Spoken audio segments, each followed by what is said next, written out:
है आपका India time 24 news में और मैं आपके साथ ज्योत्सना। दिल्ली में भारी मात्रा में ऑक्सीजन की कमी हो रही है। इसके ऊपर मनीष सिसोदिया ने क्या कहा, आइए देखते हैं इस वीडियो में। ऑक्सीजन को लेकर दिल्ली में भी, और मैं जहां तक रिपोर्ट मिल रही है सोशल मीडिया पे भी मिल रहा है, देश के भी बहुत हिस्सों में अभी अफरा तफरी का माहौल है। और उसकी वजह यह है कि केंद्र सरकार द्वारा कोटा बढ़ाए जाने के बावजूद कई राज्य ऑक्सीजन पर कंट्रोल करके बैठने की कोशिश कर रहे हैं।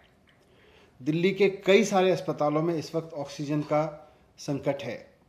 दिल्ली के कई अस्पतालों में ऑक्सीजन पूरी तरह से ख़त्म हो गई है और वहाँ पेशेंट्स को उनके पास अब वो ये कह रहे हैं कि हमारे पास में अब चारा नहीं बचा है कि हम पेशेंट्स को अंदर रखें या उनके अटेंडेंट को कहें कि लेके चले जाएं किसी दूसरे अस्पताल में।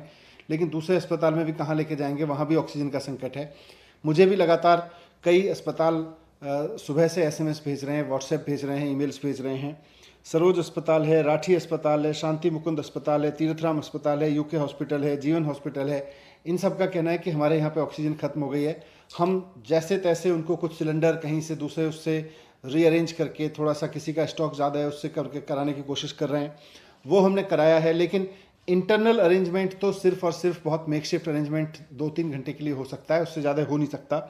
दिल्ली के सरकारी अस्पताल और बड़े प्राइवेट अस्पताल हैं, उसमें भी ऑक्सीजन अगेन कहीं 4 घंटे की है, कहीं 2.5 घंटे की है, कहीं 18 से 20 घंटे की है, कहीं किसी में 24 घंटे या 11 घंटे की है, बाकी सब में तो 4-6 घंटे, 10 घंटे, 8-10 घंटे की ऑक्सीजन बची हुई है।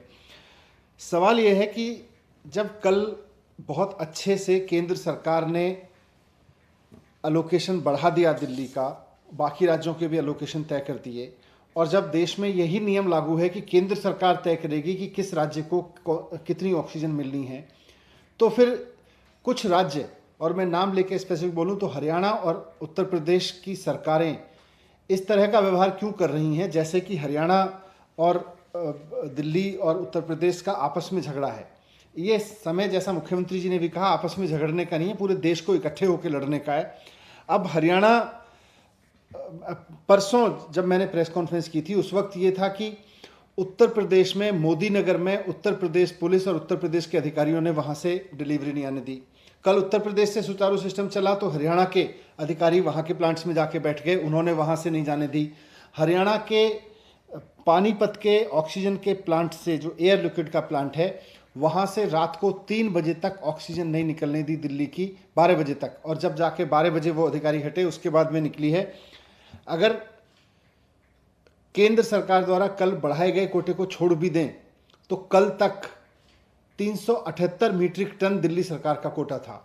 इस 378 मीट्रिक टन में से उत्तर प्रदेश और हरियाणा के अधिकारियों के और वहाँ की पुलिस की दादागिरी की वजह से केवल 177 मीट्रिक टन ही कल उठ पाया, 177 मीट्रिक टन उठ पाया, जो कि 378 मीट्रिक टन उठना चाहिए था, क्योंकि जहाँ से उठना था, जहाँ से ऑक्सीजन उठनी थी, वहाँ पे पुलिस और वहाँ के अधिकारी आके बैठ गए, वहाँ के सीनियर अधिकारी आके बैठ कर उन्होंने वहाँ दिल्ली के लिए ट्रक को एंटर ही नहीं करने दिया। आज भी यही स्थिति बनी हुई है हरियाणा और उत्तर प्रदेश दोनों में। आज जो दिल्ली में चारों तरफ से ऑक्सीजन की त्राही त्राही मच रही है, उसका सबसे बड़ा कारण यह है कि हरियाणा और उत्तर प्रदेश दोनों में ऑक्सीजन को लेकर जंगल राज मचा रखा है।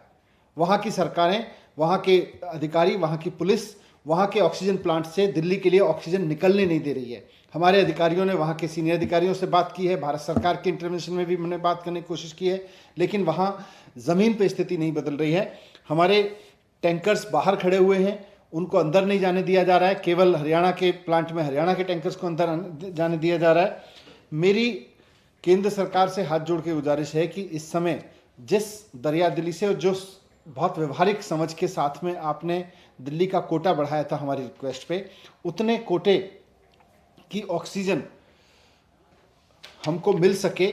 इसलिए आपसे रिक्वेस्ट है कि आप इसमें भी इंटरवीन करें कि हरियाणा या उत्तर प्रदेश की जो सरकारें या वहाँ की जो पुलिस है, वहाँ के एडमिनिस्ट्रेटिव अधिकारी हैं जो ट्रक्स को नहीं घुसने दे रहे हैं, इसमें भी आपको इंटरवीन करना पड़ेगा। उसके बिना हो नहीं पाएगा। नहीं तो इस वक्त जो त्राही त्राही दिल्ली के अस्पतालों में मची हुई है, थोड़ी देर में या कुछ समय बाद उसमें लोगों को बचाना मुश्किल हो जाएगा। हॉस्पिटल्स के लिए भी, हॉस्पिटल्स भी कहाँ तक मेकशिफ्ट अरेंजमेंट से काम चलाएंगे, या सरकार भी आपस में मेकशिफ्ट अरेंजमेंट करके कहाँ से काम चलाएगी, अगर हरियाणा और उत्तर प्रदेश के प्लांट से ऑक्सीजन उठने ही नहीं दी जाएगी। तो ये मेरा रिक्वेस्ट है। कुल मिला के आपसे अब क्योंकि पुलिस वहाँ की इस्तेमाल हो रही है दूसरे दिल्ली को ऑक्सीजन रोकने में, तो केंद्र सरकार से मेरा रिक्वेस्ट है कि भले ही आपको पैरामिलिट्री फोर्सेस लगानी पड़े, भले ही आपको ऑक्सीजन टैंकर के साथ में पैरामिलिट्री फोर्सेस लगा के उन प्लांट्स में ऑक्सीजन भरवानी पड़े, लेकिन ये आपको इंटरवीन करना पड़ेगा, वरना बहुत मुश्किल हो जाएगा संभालना। और ऑक्सीजन को लेके जो जंगल राज पिछले 3 दिन से चल रहा है वो और आगे बढ़ेगा और स्थिति बहुत भयानक हो सकती है। आपने देखा कि मनीष सिसोदिया ने कैसे बताया कि ऑक्सीजन पूरी तरह से खत्म हो गई है और मरीज हॉस्पिटलों के भारी दम तोड़ रहे हैं। इस खबर में फिलहाल इतना ही। देश और दुनिया की तमाम खबरों के लिए बने रहिए हमारे साथ और देखते रहिए इंडिया टाइम 24 न्यूज। खबरों से खबरदार रहने के लिए चैनल को सब्सक्राइब करें और प्रेस करें बेल आइकन।